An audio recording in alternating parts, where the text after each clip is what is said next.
Well, good morning and welcome to the fifth session of the revised Putney Debates. My name is Denis Galligan. I am Professor of Socio-Legal Studies Emeritus at Oxford University, and I will be chairing today's two panels. The original session of the Putney Debates took place in October 1647. Following the Civil War won by the parliamentary side, the old constitution destroyed, the issue then was how to restore a new constitution and what form it should take. The debates were revived in 2017, so you can see there was a gap of a few years. And that was stimulated by the constitutional issues, some would say crisis, created by the referendum of 2016 on membership of the European Union. The debates have continued each year since. The original debates were held in St Mary's Church, Putney, just south of the river in central London. That was the obvious location for the revived debates, a setting resounding with history, until the plague drove us to the digital format.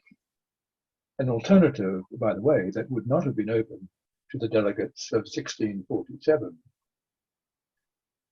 2 volumes of essays based on the debates have been published. The one is called The Crisis of the Constitution, which is a collection of presentations. The other, the more recent, is The Courts and the People, Friend or Foe, which was the outcome of the 2019 debates. Both books are readily available. So moving to today's subject, the 2021 debate. The subject this year is the unity of a nation.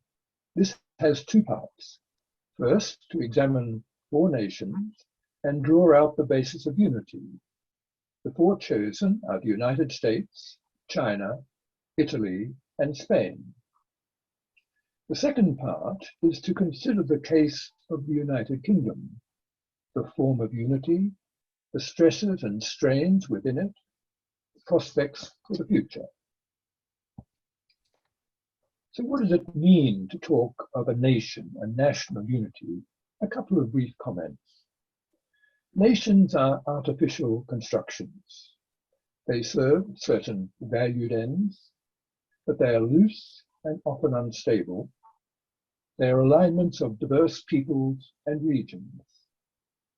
Peoples naturally are bound to local communities that share their history, language, religion, ethnic character, to mention just a few of the bonds. Between the people and the nation, there is a distance to overcome, a divide to bridge. Nations are built around or on top of communities and regions. They are not the natural focus of allegiance or loyalty. Allegiance and loyalty have to be encouraged, earned, and won.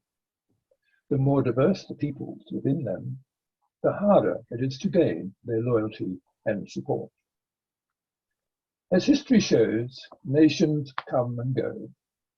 They are created, they flourish, and then fall apart, break up into fragments. Power and purpose return to smaller units of peoples and regions, who then find themselves, normally, in conflict with each other, live in a state of insecurity, and eventually a new nation forms. The issue today is to try better to understand the conditions of nationhood, to identify and analyze the variables that hold nations together, that bridge the divide between the local and the national. Our purpose is to chart the factors that put nations at risk, that encourage disunity and decline. So on the one hand, we have security and peace, flourishing and prosperity. On the other hand, we have insecurity and turmoil, rupture, disarray, conflict and impoverishment, These are the two, if you like, contrasting poles. Now, the first session today, we might call Models of Unity. We have 5 lecturers, and let me now briefly, very briefly introduce them. You can see more details of each on our website. First of all, Professor Douglas-Scott, who is Anniversary Chair in Law at Queen Mary, University of London. Then Mr. Richard Clary, Lecturer in the Harvard Law School and partner of Cravath, Swain and Moore, retired New York. Professor Zhang, Professor of Constitutional Law, Peking University, China. Professor Francesco Bilancia, Professor of Public Law, University of Chieti, Pescara, Italy. And Roberto Galan, Professor of Administrative Law, University of Seville, Spain. Now, each of our lecturers has recorded an account of the unity of their own nation, the historical background, the strengths and weaknesses, and the problems confronted. The aim of this session, then, is to discuss those ideas, the ideas that result from their accounts, to identify different models of unity, to see whether there are common themes, and to chart the differences. The panelists will now present a summary of their respective lectures. Each has 5 minutes. The full lectures are recorded and available on the website, which is, just to give you the reference, oxgs.org. Just to be clear about how the proceedings will go, each panelist will present a brief summary of his or her lecture. The panelists will then debate amongst themselves the issues raised, and then we shall have an open discussion, questions and comments. I expect the session to last a bit over an hour, perhaps. So on that note, I'm going to call on our 5 lecturers, our 5 panelists, to present in brief form their ideas. And we'll start off with Professor Douglas-Scott. Okay, well, thank you very much, Dennis, and thank you for the invitation to this year's Putney Debates. And here's my attempt at a short summary of UK unity. Well, it took a while for the unity of the UK to occur. For example, although Wales had been absorbed into the English legal and administrative system by the 16th century, Scotland was an independent state until 1707, although there had been a union of the crowns, but not parliaments from the reign of James VI and I in 1603. In 1706-07, Scotland chose to enter a parliamentary union with England. Under that union, Scotland retained its separate legal and education systems and church. Parliamentary sovereignty wasn't mentioned in the Acts of Union. Ireland was different again, having been first subject to constraints and supervision from London, but having its own not very sovereign parliament until 1801, when that parliament was abolished by the Act of Union with the United Kingdom. In 1922, the greater part of Ireland became independent, leaving just the 6 counties of Northern Ireland as part of the UK. So in fact, the UK's current borders only date from 1922. And it's been said that when trying to see what the UK Union has in common, it might be seen as a sort of family resemblance, according to Michael Keating, or an elective affinity, perhaps nothing more than that. Okay, well, let's look at where we are today and the situation in devolution. And it took until 1998 for devolution to come to Scotland, Northern Ireland and Wales, but not notably to England, which does not have its own parliament. Although initially these devolution settlements were different, subsequent amendments changed this a bit, and now very generally, a reserved powers model of devolution operates for all 3, although devolution has always operated a little differently in Northern Ireland. This means all legislative power is devolved, except those matters expressly reserved to the UK. And a considerable amount of power has been devolved. For example, in Scotland, most areas are devolved except defence, foreign relations, currency, constitutional matters, some social security, immigration, citizenship, trade, and some income tax. Each devolved nation also has a devolved parliament or assembly with legislative powers, elected on a wholly or partially proportional representation basis, and a devolved government. Notably, however, as I said, there exists no completely autonomous sphere of self-rule within the devolved nations, as UK sovereignty has been preserved in the Devolution Acts in all matters to the UK Parliament.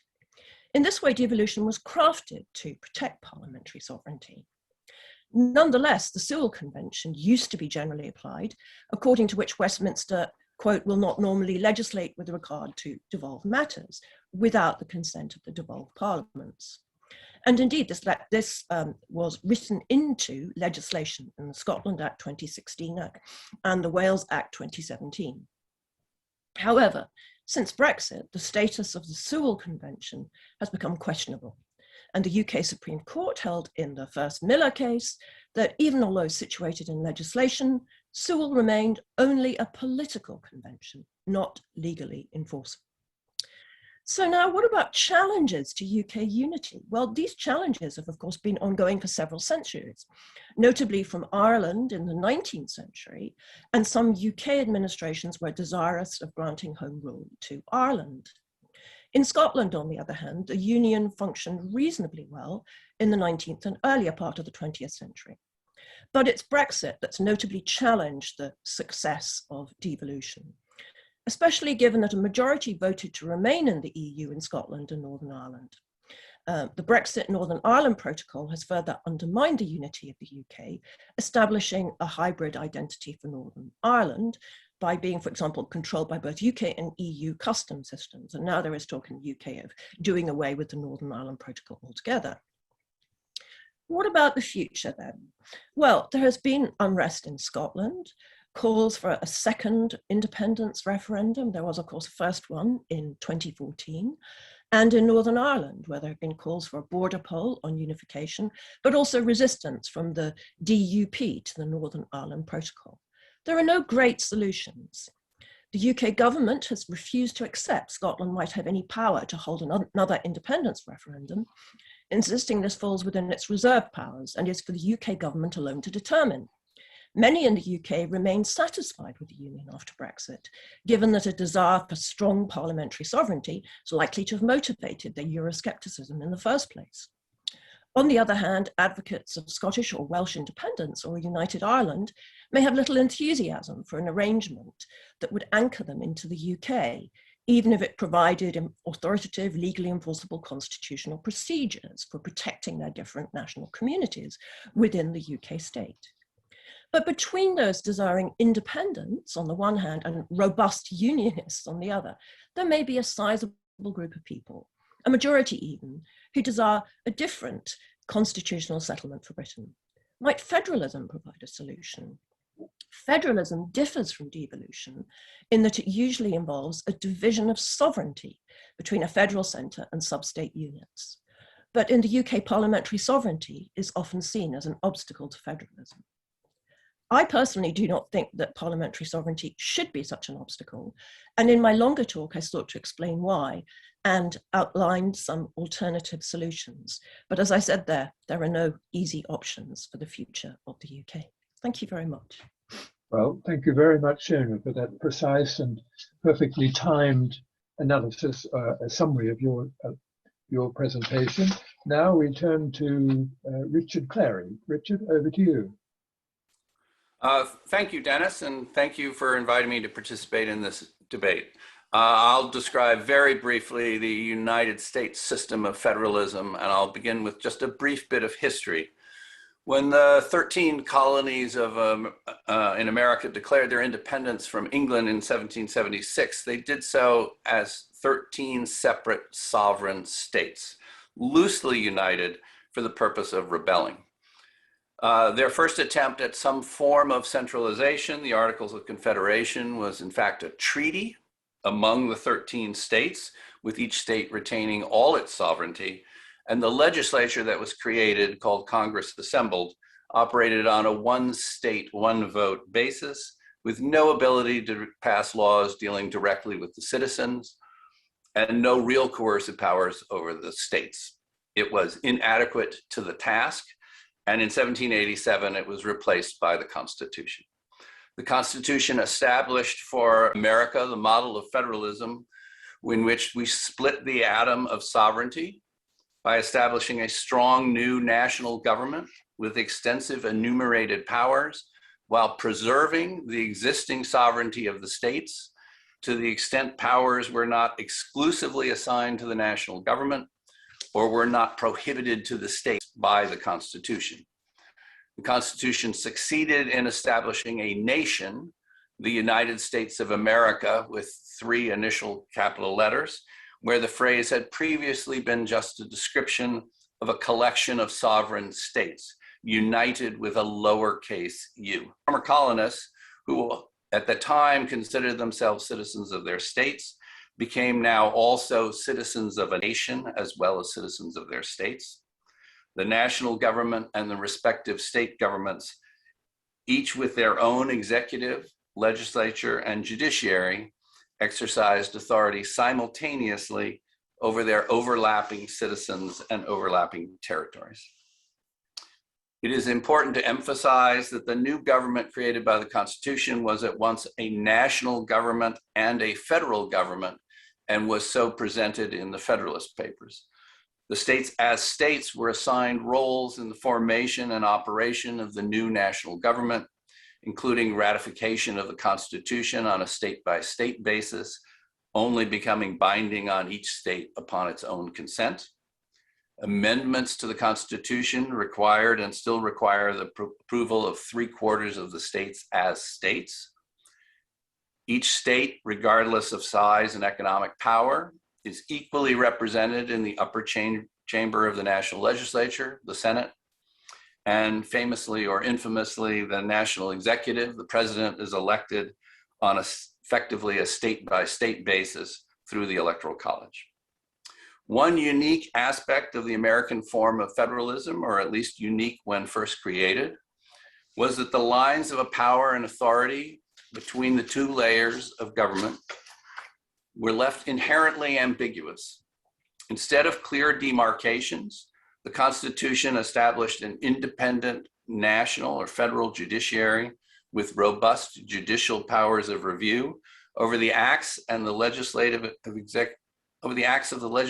and executive branches of both the national and the state governments. The Constitution, laws, and treaties enacted at the national level were declared the supreme law of the land, overriding inconsistent state law, and the Supreme Court became the final arbiter.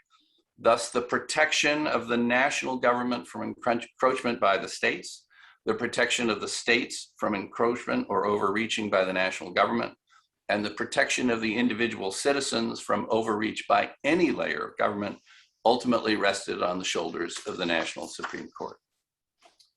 In my lecture, I have suggested 5 lessons to be learned from the American system of federalism. I will only mention 2 in these summary remarks. First, conflicts between the layers of sovereignty are inevitable.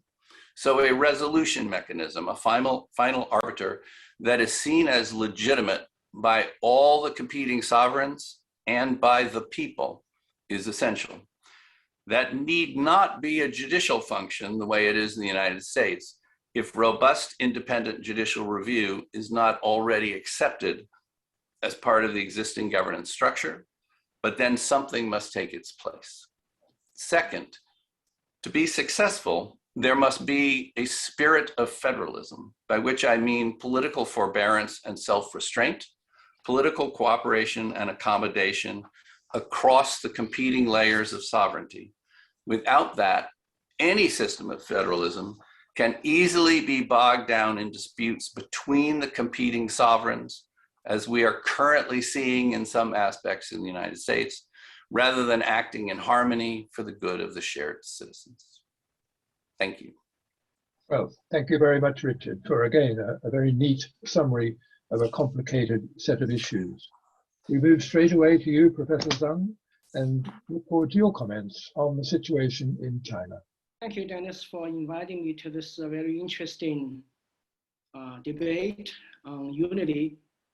The question of unity, of course, has puzzled or troubled China for a long time. Well, I mean, since the first dynasty, something like 220 BC, established the China's unitary political system, which basically remain the situation today. So China has faced the problem of unity and the division almost periodically in every 200, 300 years, and often erupted by very grave violence and bloodshed. So, and the same situation with us today. So in my talk, I basically reviewed the constitutional arrangement to accommodate for different ethnicities and special administrative regions for Hong Kong and Macau. And I argued basically that the constitutional arrangement in itself is rather reasonable. So if we follow the constitution rather rigorously, so China should be able to successfully resolve its unity problem. But the problem is that our written constitution enacted in 1982 is not implemented effectively for a variety of reasons. So as a result, we cannot successfully resolve our the relationship between mainland and such minority regions as Tibet and Xinjiang. And also recently, as you all know, that we also have problem with Hong Kong, and which used to be very peaceful, maintain a peaceful relationship with mainland under the banner of one country, two systems as provided in Hong Kong's basic law. Basically, I think the contemporary China faces two types of unity problems. One with the ethnic minorities, particularly in Xinjiang, Tibet, and recently in Mongolia as well. And secondly, with special regions of Hong Kong, well, basically Hong Kong. And the Constitution, the 82 Constitution, provided for some special arrangement to accommodate the ethnic minorities, providing special protections, such as for their language rights, such as some the provisions for special law that these regions can make in order to accommodate for their special culture. And they also have the right to elect certain kinds of leaders for these special regions. Yet in practice, the relationship has always remained tense, and the central government have to exert force in order to maintain unity.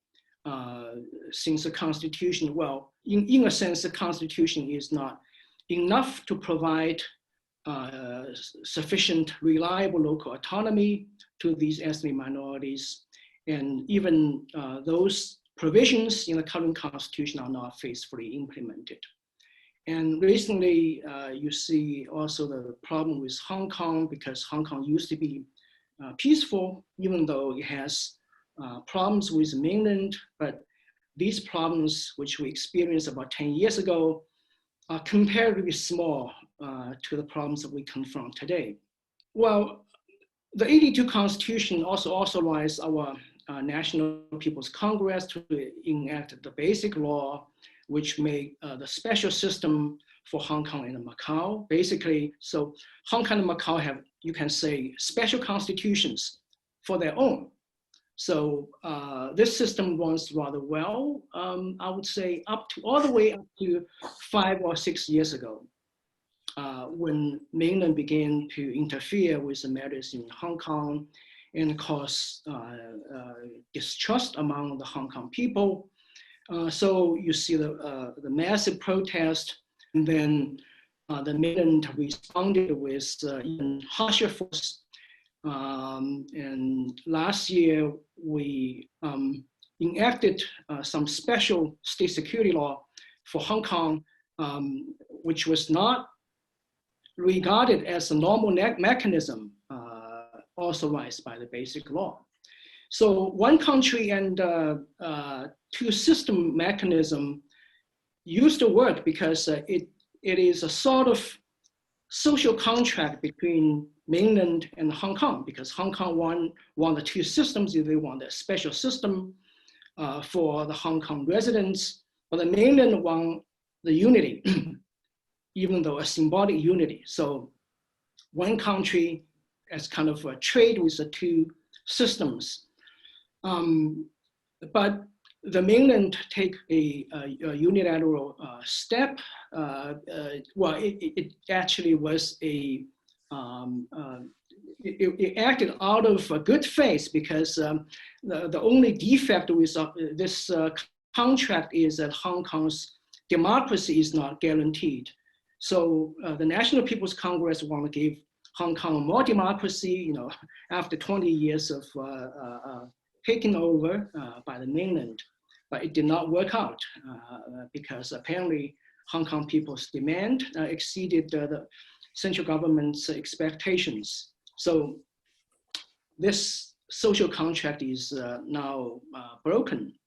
And we see the Hong Kong independence, the voice for Hong Kong independence actually dramatically rise compared to previous situations. China's lesson indicate that in order for a country to unite together, we need a social contract to be agreed to by different peoples. For example, by the mainland and Hong Kong, and by different ethnicities in mainland China. And I think that there can be an interesting comparison can be made between China and the UK, because China has a written constitution, but without constitutionalism, because our constitution is not effectively implemented. And the reason is that because we don't have a social contract. And UK is the opposite, because you don't have a written constitution, but apparently you seem to have a form of constitutionalism. And my argument is that you actually have a social contract throughout a long history of evolution of your constitutional system. So I suppose this is the key to resolve the current unity problem faced by UK. Thank you very much. Thank you very much. That's a very good summary of those of us who are not experts on China. Thank you very much for that. Well, we move straight to our next presentation, which is Francesco Bilancia. Okay, thank you. 5 thank minutes. you. 5 minutes English time, not Italian time, by the way. I'll try. Thank you very much, Denis, also for inviting me to join this Putney Debate 2021. I will try to summarize my lecture with a short introduction, 2 sentences, and then focusing on 3 main points of my lecture. Okay. The introduction is historical, because the unification of Italy just took place in 1861, and Rome became the capital of Italy only in 1870. And the Italian unification was achieved through the kingdom of Piedmont and Sardinia, and the Italian kingdom was at the beginning, a very unitary and centralized state. So to become a regional state, as Italian is right now, we had to wait until the World War II and the Republican Constitution in 1948. So we have a unitary state with a great regional autonomy, and I will focus on 3 main points, as I told, just running through the three main constitutional amendments that took place in recent years. So in 1999, the Constitution was amended to give the regions a stronger autonomy on deciding their own form of government. But as a matter of fact, all the regions choose the same form of government, a presidential one. And why did it happen? Because as we do not have a second chamber as federalist states representing the autonomy interests of the regions, the only institution that we have is the conference, State Regions Conference, which has been constructed by law, by national law. So to gain power on negotiating, politically speaking, negotiating in this institution, it's better to have a presidential form of government, to have a stronger power to negotiate with the central government. And then we had a second amendment in 2001 about the legislative powers of distribution between state on one hand and regions on the other hand. And what happened here is that this distribution was built up through listing of subject matters to the exclusive competence of the state on one side and shared competence with regions on the other side, where the state puts the framework legislation on the fundamental principles on any subject matter, and the regions, each region, detailed legislation.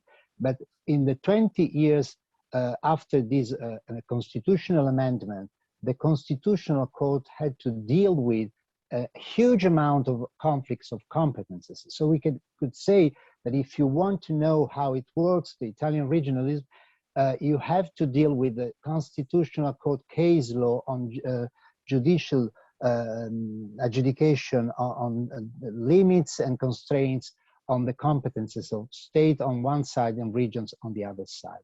And then we had a third very important constitutional amendment in 2012 due to our participation to the European Economic and Monetary Union, that's been approved to introduce in our constitution the balanced budget rule and the sustainable debt golden rule. So it happened that on the financial side, all the public administrations and also the regions have to deal with these constitutional constraints. And as the constitutional amendment of 2001 was preparing the introduction of a stronger fiscal devolution, stronger fiscal federalism for the regions, this last constitutional amendment of 2012, as well as the economic crisis of 2008, brought with them what I call an authority migration from the peripheries, I mean municipalities and regional governments, to the center, to the central government. So we are now facing waves and counter waves of opening and closing the regional autonomy due to these two main factors, the Constitutional Court case law and the economic issue. And that's it. Thank you very much. I finish Thank you, Francesco, for again a very neat summary of the complexities of Italian statehood. Thank you. Well, we turn now to Roberto, our final lecturer, for your account of Spain. Roberto, over to you. Thank you very much, Denis, and thank you very much for the invitation to participate in these Putney debates. For me, it's such an honor. I will try to explain very briefly the situation of the unity of my country, Spain, in a very short speech. As you know, as everybody knows, Spain has suffered in the last 2 decades a very strong separatist or even independent movement. The worst one, strongest one, you can say, was in October 2017. There was held a referendum, an unconstitutional referendum by the government of the Catalonia government. This referendum was suspended by Constitutional Court, and after this, it was annulled. As a result of this referendum, some Catalan leaders were condemned for a crime of sedition, more than 10 years jail. Presently, the current Spanish government have pardoned them. Others ran up, and now we are expecting the ruling of the European Court if they can be extradited to Spain or not. What the Spanish government did is to apply the article number 155. This article is the federal coercion. So the Spanish government suspend the Catalan autonomy, and in my opinion, with a very smart movement, call for elections in Catalonia. After this, our Constitutional Court confirmed completely this intervention. So the main, as I spoke in my lecture, the main goal of the Spanish Constitution from 1975 was to attract the Nationalist Party into the constitutional game. So we can think this a failure, no? Because we don't cut this movement. No? In my opinion, this is not the truth. Spain has a very, very wide decentralization. We have seen in the fighting with the COVID-19, Spain, if we can say this in this context, has fight quite well this pandemic in a very high decentralized sanitary system. So, but we can ignore that we have a few issues that are pending and we have to solve. First one is the feeling of frustration of one or some parties of the territory of Spain, like Basque Country or like Catalonia. They would have to have a asymmetrical relationship with the state. We have not solved this. Second one, very important, Francesco has already told, the financial system. There are a feeling in some part of Spain, the richest regions of Spain, they said Spain still has, well, the Spanish policy in the last decade has distributed the richness all over the country, and now it's a very quite a quality system in Spain. There is another problem concerning to the electoral, the poll system in Spain. The nationalist parties has a very profit in the proportionality in the Spanish national parliament. There are voices that defend a change of the electoral system, like we do in the European Parliament. It's only a district for all the country, and their presence in the European Parliament is very testimonial. And at the end, there are a phenomenon in Spain that, unfortunately, in my opinion, is global. It's the phenomenon of the political polarization. In Spain, now the unity of the nation is used by all the parties against and favor of the unity of Spain, and this is in my opinion, a very quite issue, because it cuts the possibility of any consensus, of any agreement to reach. I will end explaining very briefly how our constitutional law affords this possibility of the separation of one part of our territory. Article 2 said that Spain is based, the constitutional Spain is constitutional is based on the indissoluble unity of Spain. That means that it's impossible with our legal system to separate one part of the territory. Our constitutional card has gone beyond and said even that a referendum must also has a previous constitutional reform. That's not what our constitution say. In 2006, there was an attempt for the former president Rodríguez Zapatero to change the Statute of Autonomy of Catalonia. This statute was upheld by the Conservative Party and was annulled in a great part of this content. That means that, again, the constitutional card said that to do this movement, to go beyond the attribution the region has in Spain nowadays, is necessary, again, a constitutional reform. So, for conclusion, all the ways takes to the wrong of the reform of the constitutional reform in Spain. This, in my opinion, anyway. Thank you very much. Thank you very much again, Roberto. So now we open the discussion amongst the panelists. I wonder if I could just pick up one general point, listening to all five of you. And the question is, why unity? What is the advantage of unity? And how do we decide on that advantage? Well, I think it's interesting you could look at this from different perspectives, but it seems to me we ought to be looking at it from the perspective of the people, the citizens. What is to be gained to the people of unity, as opposed to the sort of regional, independent, autonomous idea? Well, from that perspective, I suppose the claim must be that a unified nation will produce more benefits to the people.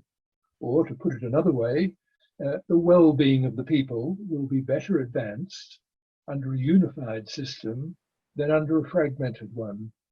And so if we keep this idea of the well-being or the welfare or the common good, even as it used to be called, that must, I think, be the test.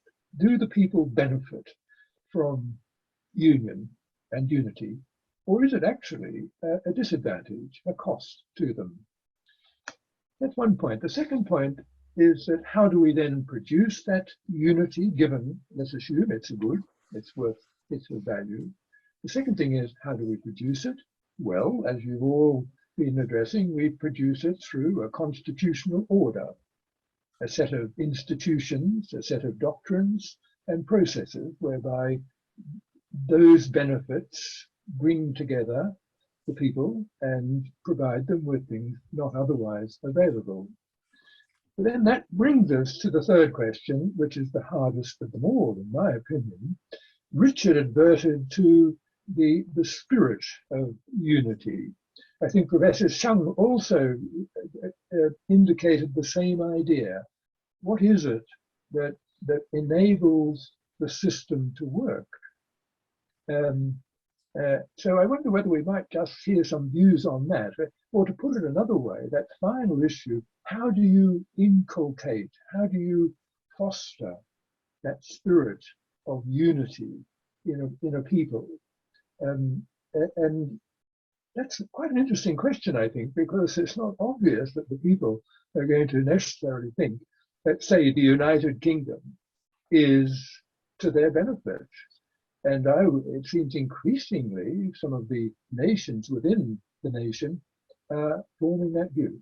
Anyhow, I really just wanted to give you a chance to get your thoughts together. You can address my question. Anybody?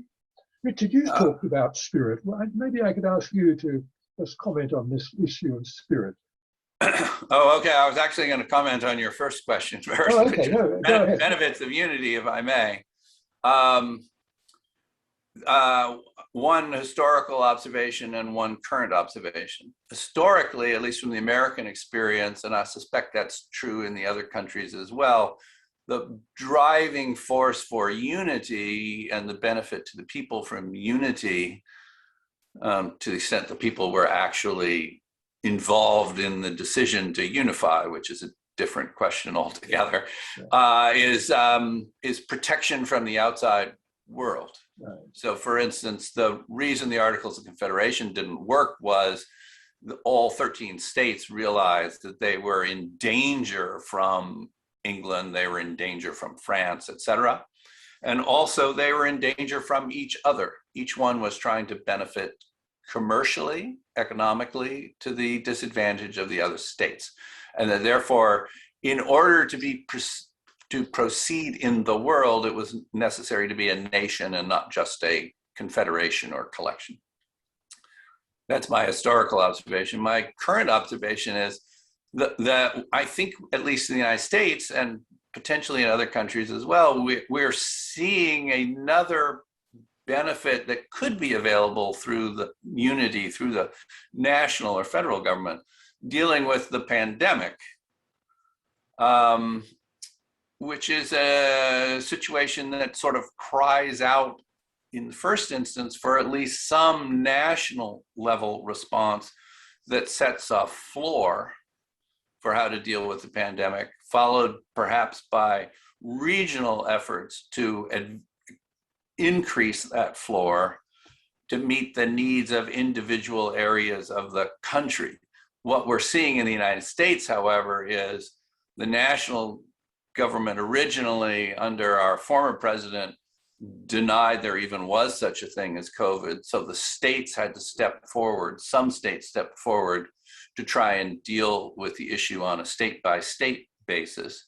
But now that we have a national government that's interested in solving the problem, we're actually getting pushback in some states who don't want the national floor. They actually want almost no protection at all for their citizens. And that's a situation in which, frankly, unity would be a tremendous benefit. And that's a battle that's now being fought out in our courts. Thank you, Richard. Anybody else like to comment on this issue of the benefits of unity?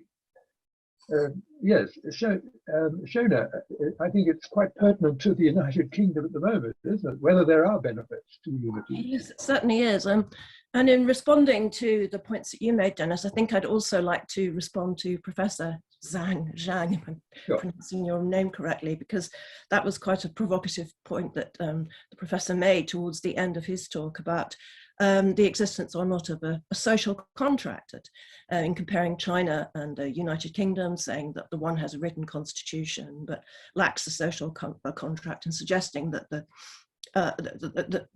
other, the UK, lacks a written constitution but has some form of social contract. And I think that's very questionable. Is there such a thing as a social contract among the nations or the people of the nations of the United Kingdom? And if so, what it might be?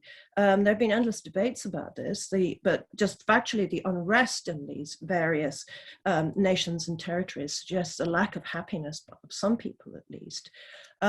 But back in 2016, the House of Lords Constitution Committee had quite a substantial inquiry on the union and devolution, and looked at what some of the principles and elements that bind together a union might be, and particularly the UK union. And they looked at things like solidarity, or consent, or diversity, subsidiarity. And a lot of the witnesses expressed noticing that there's some sort of wanting of those elements in Britain, and that solidarity is lacking. There might have been some such during world wars, and we may think that we are seeing a resurgence of that again during the coronavirus pandemic, or the diverse responses of the different nations of the UK and the success or not some of their leaders suggest that the response has been perhaps more diverse than evident. I think during the 2014 Scottish independence referendum, what was missed was any real debate about what the UK union is for. We don't have any legislation setting up what it's for, or any particular legal propositions that might apply to it, because it's been accrued incrementally, evolutionary over time. And so there's a kind of blankness there as to what it might be for. And that blankness, I think, is now beginning to encompass the absence of a social contract and also of solidarity. Linda Colley, the famous historian, wrote a book at the time of the Scottish referendum about acts of union and disunion. She talked about Britishness as being formed 200 odd years ago in response to external threats. So linking this a bit with what Richard was saying about the US, that what might bring people together, the unity, back in the 18th century was external threat, which was usually from the French in those days. But also the external threat of Catholicism in a lot of cases. It was a religious Protestant thing. That has all gone now. And so that is just a glaring absence, and it's a bit difficult to see what the union might be for when there is so much disquiet going on. And so there is a need for feelings, hearts and minds to be engaged. And I don't think the current administration in London is doing a very good job when it's flying the Union Jack flag, antagonizing people in other parts of the United Kingdom and the other nations of the UK. Thank you, Sionaidh. Now, would any of the panelists like to pick up other points in the arguments of your colleagues? There must be lots of things there. Yeah, Denis, Yes, I Roberto. think also we have to think not only the benefits of the union, also we must let the people know the problems associated to the separation. What shall we do with the nationality of the citizens? Who will pay the public debt? What's happened, for example, with the pensions? Who will pay the pensions? There are many problems associated to the separation. And in the case of Spain and Italy, there are another issue, is the integration in the European Union. If, for example, Catalonia exit Spain, will Catalonia remain in the European Union? This is a very, very hard question. And I think we have to think, to let the people think it's a problem they will face if they get the separation. Thank you, Roberto. I wonder if I can just pick up on that as well. So Italy and Spain, correct me if I'm wrong, but Italy and Spain seem to have quite a lot in common here, where you do have very strong autonomous or semi-autonomous, or regions that would like to be autonomous, perhaps even if they're not. So what's the argument? What's what can be offered to those regions to persuade them that it is in their interest to be willing citizens and regions within a unity? Reading your lectures and watching your lectures, this is what struck me. So what has unity here got to offer? Francesco, would you like to? Well, yes, as we have in the constitutional amendment of 2001, one disposition who gives the opportunity for some region to gain more autonomy on some subject matters. The richest regions from North and Emilia-Romagna also were trying to make an agreement with the national government to have this more amount of wealth on the territory, because there is this position in the constitution. The regions could share in the tax revenues related to their respective territories, which has not been implemented. But the question around this is, of course, the financial duties and commitments we hold all together with international financial markets and the unitary, the economic and monetary union, because of the high amount of public debt that we have. So I would say that while in the past the unification of Italy has been built around the national question, because we were occupied before the 1860 from foreign countries in North and South. We had the Catholic Church state in the center. Right now, what is separating and giving issues to this independence call is the financial question. I mean, is the way to try to keep on the same territory the wealth that is produced, as we do have still a great divide, economic divide from North and South. So some regions are more developed than others. So I would say that the economic issue is the main question about our So Roberto, would you adopt the same analysis for Spain, for example, that is ultimately the case for unity is economic? Thank you, Denis. This is a recurrent question in Spain. What can we offer more to the independentist or nationalist parties? In my lecture, I pointed that, for example, the judicial power is a state power. This is a step we can do, but no more, no many more. As Francesco says, there is a financial problem in Spain. If we got more resources to the regions, maybe that can be a affordable success for the future, I think. Okay, thank you. Professor Zhang, can I bring you in at this point again? So you in a way you regretted the absence, in your words, of a social contract in China. How, in your view, can such a consensus, in a way, be achieved? Well, not now under our current political system, you know, where one party is ruling over the whole country. But it has been a problem for us for, you know, the previous 2,000 years. Yeah, can you hear me? Yes. Okay, so, hello? Can you hear me? Yep. Yes. Yeah, we're listening. We're all ears. We may have some delays. Okay. So I think our lesson sort of tells us that unity, obvious, is good. I mean, it's also good for China, for example, good for Hong Kong. You know, going back to this economic argument for say of Hong Kong, because over the past 20 years, because of a more convenient economic exchange, you know, the mainland has brought a lot of wealth to Hong Kong, among other things. But I don't think that we should take unity as something ultimate or unconditional, because our history also told us that forced unity can be very costly and unsustainable, and it's not available to UK anyway.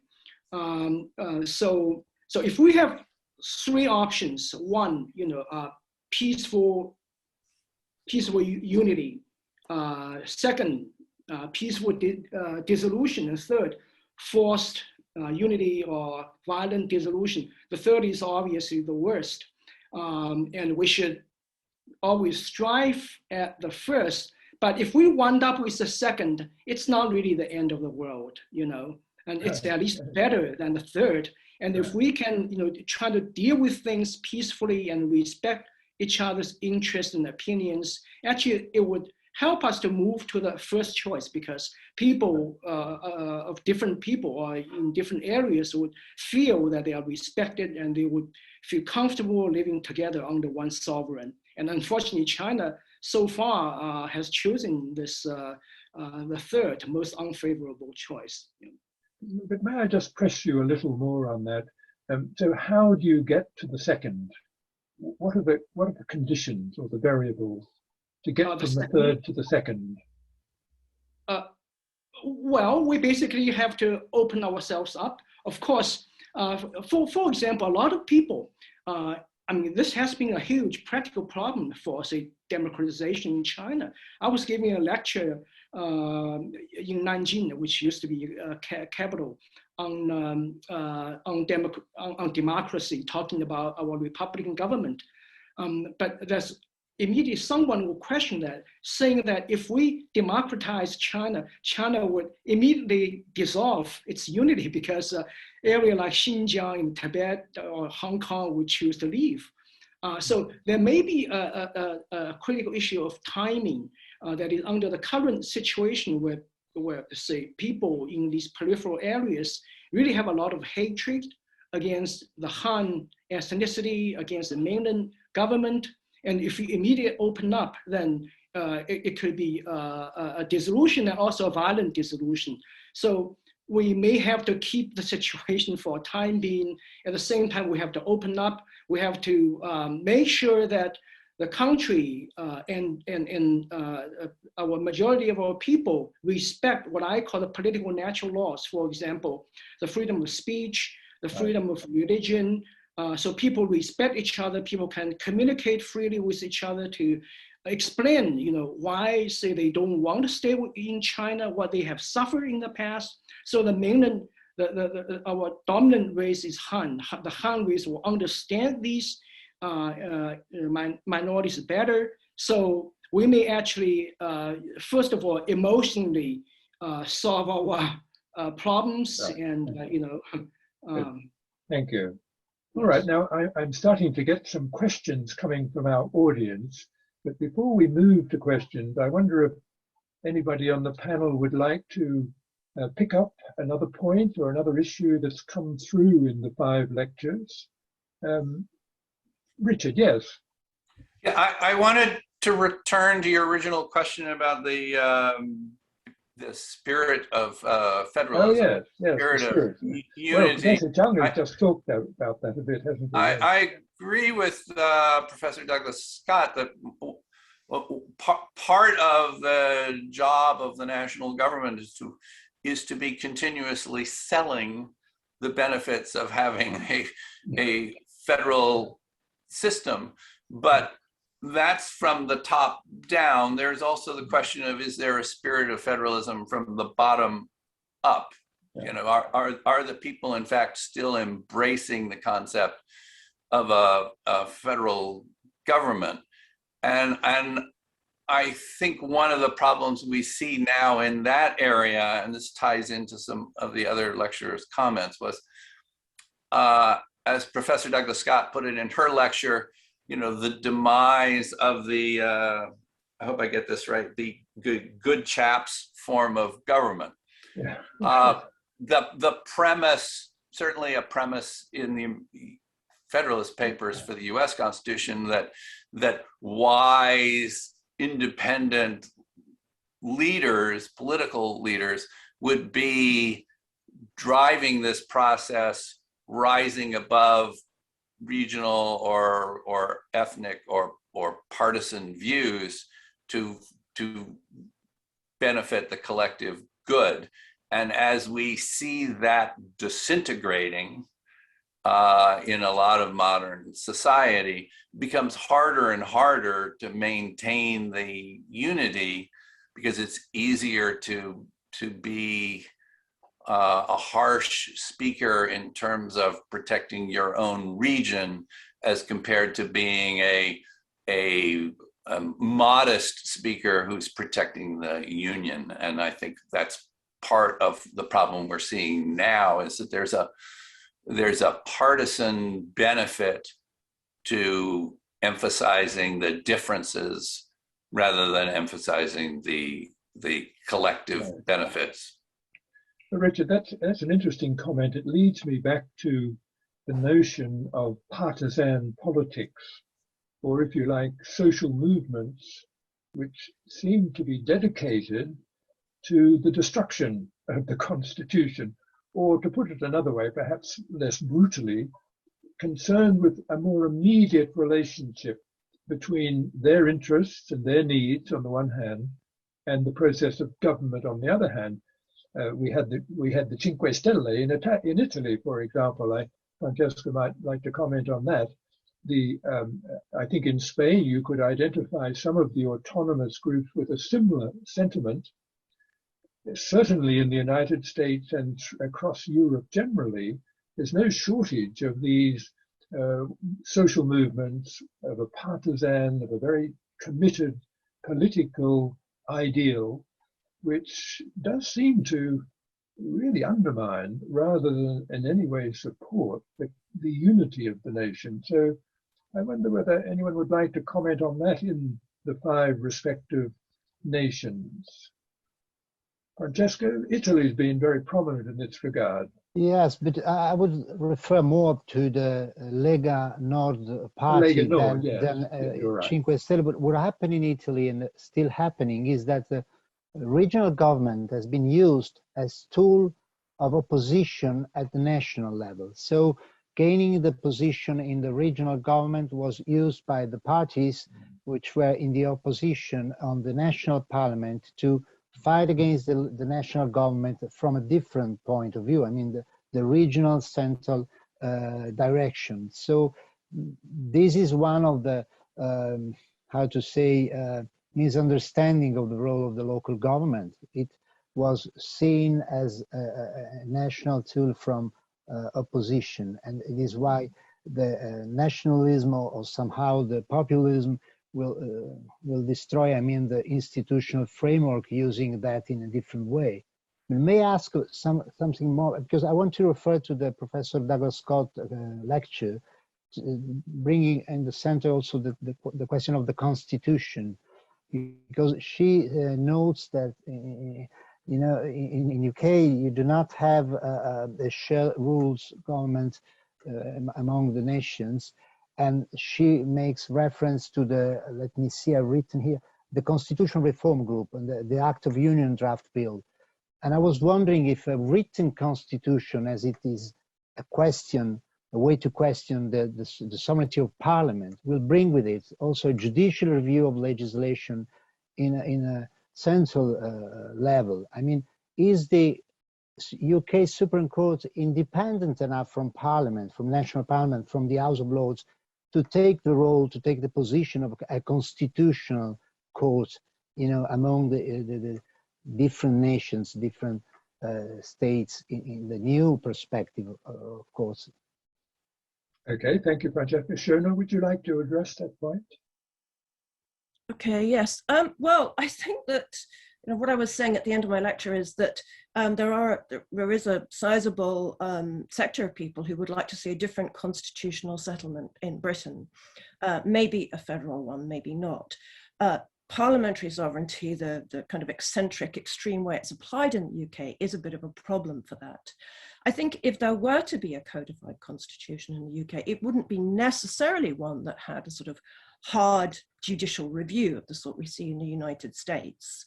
there could still be a codified constitution which was upheld in other ways, for example, by requiring supermajorities or something like that in Parliament to change particular entrenched provisions.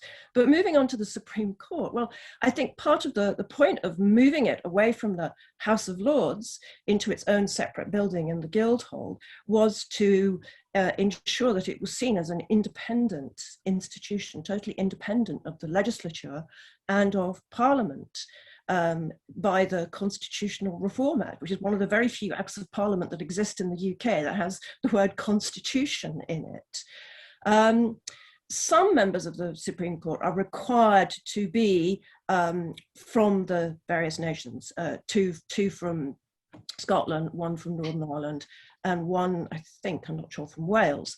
And there's been a move recently for the Supreme Court to go and sit in the capitals of the devolved. It sat in Edinburgh not so long ago. Whether that is seen as making it sufficiently independent and enough of a Supreme Court, I don't know. But there is a huge pushback on that as well. A pushback against the Supreme Court taking on any greater powers that might be seen as constitutional in nature. I mean, the prorogation judgment given in 2019 in the Miller case was loathed and detested by certain people who want to emphasize a more political constitution for Britain, reliant on parliamentary sovereignty, rather than any constitutionalism or any legal constitutionalism. So I think unless and until there is an ability to draft some sort of very different constitution for the UK that does away with this very eccentric form of parliamentary sovereignty, the question remains a bit hypothetical as to what the role of the UK Supreme Court could be. Thank you, Sionaidh. So this issue, perhaps the final issue I'd like to raise before we go to the questions which are building up, clearly stimulated some interest. The question I'd like is come back to this issue of the court. In Richard's account, the Supreme Court is a critical institution in a sense in maintaining the federal system. I mean, Richard, correct me if I'm wrong, but in a sense, maintaining that balance between federal and region, or federal and state. Sionaidh in her lecture has talked again about the Supreme Court. It's emerging in this country as really a constitutional court, and perhaps with not quite the same powers or the public status, but nevertheless is becoming a forum for the resolution of rather critical constitutional issues. So I wonder whether panelists would just like to comment on this. Is this an unmitigated good thing that the court, in a way, becomes, some would argue, not just the arbitrator, the arbiter, but in some ways the policy maker, the decision maker, the final political decision maker? In this book I mentioned to you about debates 2 years ago, it's called The Courts and the People, Friend or Foe. So clearly there is another opinion out there which sees the courts at all levels as not necessarily the great friends of unity, but in some ways perhaps the well, you can put it in different ways. At most you could say the courts are simply unaccountable to anybody, or you could say the courts are bound to have their own political agenda, or whatever. But could we just have a quick comment from our panelists on this emerging role of the courts, which I think applies in all the countries that are represented? So perhaps Roberto, would you like to make a quick comment on the position in Spain? Yes, sure. In Spain, our constitutional court has adopted a very important role in the architecture of the Spanish structure. It means that it provides the call of a referendum of self-determination in Catalonia. Our constitutional court defends that we have to have a previous constitutional reform to get a call for a referendum. This is not in our constitution. So the role of the constitutional court has been, in my opinion, an obstacle to go further in the political solution of this problem. we can afford a referendum in Spain before a previous constitutional reform that is in this moment impossible with the fragmentation, the political fragmentation we got in our parliament. As Francesco already said, in Spain we have a cocktail of political parties. Extreme right, 50 deputies from 350, extreme left party in the government, and separatist and independent parties. With this cocktail, this white cocktail of problems in our parliament, in my opinion, in the current moment, it's impossible to get a constitutional reform. And the role of the constitutional court is, as you said, Denis, is crucial because it has the last word in our legal system. Thank you, Roberto. Francesco, a quick comment on Italy? Well, on Italy, I would say that without the constitutional court case law after 2001, the constitutional amendment distributing the legislative powers could not work. I mean, the use of general clauses like the cross-cutting clauses through the subject matters to help the state to manage a unitary position on special issues, it's been essential to the functioning of the system. Well, what I don't think is if you have a very strong secession pressure that you could put this movement, this idea within a constitutional rule of law, so to say, through a constitutional court decision. That's very difficult to frame the populism and the secession movements within a constitutional rule of law. Right. Okay. Professor Zhang, can I move to you and just a quick comment on the place of the courts in the Chinese constitutional order? Yes, certainly. I think the court is a good idea. The mainland China's court do not play any role in constitutional adjudication, which is a bad idea. But the Hong Kong courts, especially the Court of Final Appeals, play a very, well, at least used to play a very important role. And that tend to give the Hong Kong people more confidence and reliability of this one country, two system scheme. So it would actually help the unity of Hong Kong. And once that confidence is undermined, we see the voice of Hong Kong independence begin to rise. So that's also illustrate the idea of social contract between one country and two systems, because the notion of one country actually is building upon the reliable guarantee of two systems. Thank you. Richard, I get the impression from your lecture that you see the United States Supreme Court as a major engine in maintaining unity. Would that be a fair assessment? I would phrase that slightly differently.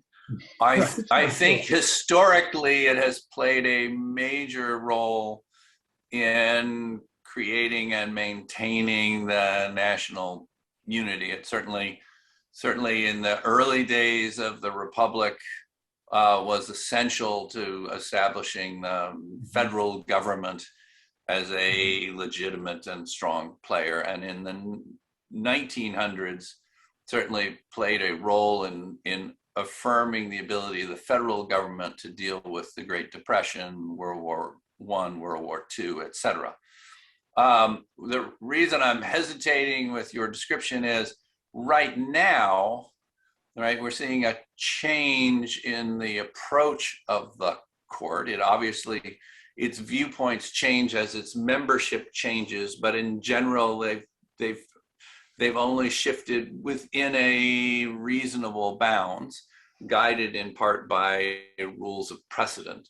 But now we are at an interesting turning point as to whether or not the court, for instance, is going to reverse Roe versus Wade after almost 50 years, and is cutting back on the powers of the federal government vis-a-vis the state. Some of that is just part of the give and take of the political process that then plays out through the appointees to the Supreme Court. But some of those issues are part of the culture war going on in the United States. And there is a concern that to the extent the court takes too extreme a position in the culture wars, it is undermining its credibility with the people as a neutral, independent arbiter of where the lines are drawn. And time will tell. There have been many pronouncements predicting the demise of the Supreme Court as a legitimate entity, and most of them have not panned out over time. And hopefully that will be true now as well, but that there have been sufficient, you know, in the appointments, the refusal to fill certain seats during President Obama's administration, et cetera, which have made the court appear more political, and whether they are about to be more political and thus undermine their credibility with the people is where we are today. Thank you, Richard. Now, I'm going to open up the questions. We have a few questions. I'd like to begin with one for you, Professor Zhang. In your lecture, the question is as follows. In your lecture, you mentioned that most of the Chinese public believe that the Xinjiang situation is because of overseas incitement of separatist movements. And you noted that this belief is because many Chinese people do not have the information about how ethnic minorities feel. They feel being suppressed and so on. Is there substantial evidence to support this argument is the question. And the questioner goes on to say, in my opinion, although the government, just try to get to the end of that question, although, I've lost my point here. In my opinion, although the government exerts control over political information, the Chinese public always have their ways of getting relevant information. And the questioner adds, Han people are actually living together with ethnic minorities. So I think they may not lack relevant information. So, Professor Zhang, over to you. That's a serious question. I don't know whether you've got time to answer it now, but would you like to make some comments on that? That's definitely a way too optimistic view of China's free speech environment, because there are just many areas of taboos in China, which, you know, where people cannot get reliable information. So this is the one area. I mean, you know, people, including me, you know, I don't really know what's going on in Xinjiang, for example. So even if I can try, I have a hard time to, you know, to judge which is reliable, which is not so reliable for areas so far away from us. So most people don't really know what's going on, and they receive this official version of what's happening, which I think is not an accurate description. So that would create, so lack of free speech will create misunderstanding among different ethnicities. And so that would deepen their misunderstanding and you know, aggravate their mutual hatred. And so anyway, nothing helpful for unity, you know, in the long run. All right, thank you. Now I have a second question here, which I suppose is directed at you, Sionaidh, but anybody could have a shot at it. This comes from one of the constituent nations of the United Kingdom. The question is, surely it's obvious that there are no advantages, no significant benefits in the United Kingdom? Well, that's quite a bold question. That is a bold question. And I'm not here to advocate on behalf of any UK government, but I mean, there is a spectrum of matters that certainly in federal systems and in unions are seen as being better managed by central governments. And one of those might be trade, foreign policy, the currency, and so on. And certainly at the time of the first independence referendum in Scotland, there was a big argument about the currency. I think the arguments for independence, particularly in Scotland, often seem to be based on self-determination and democracy, and that there is a perception that affairs might be managed better in a locality in Edinburgh or in Cardiff rather than in the centre. But with these other matters, it's a bit difficult to see how they could be managed. On the other hand, if you have a federal system, I mean, I think people who are supportive of federalism for the UK sometimes look about the US, for example, with slight worry about how a system of dual sovereignty of the federal centre and the states sometimes seems to be not functioning very well, and whereby the states may be accruing too much power or taking power to do things like determine electoral systems for federal elections. So it's difficult perhaps to see what solution there could be, but certainly matters of solidarity, the welfare state, foreign policy, trade have traditionally been seen as matters that might be better dealt with at the centre. There are some problems with that now because welfare state, things like that, social security, a lot of that has become devolved. So it's harder to see quite where the bonds of union might lie so much when quite a bit of that has been devolved. And so one tends to look back to history and say, well, there were these occasions in the past in which the worth of the UK Union was obvious. You know, during world wars, there was a large external threat, economic threat or whatever.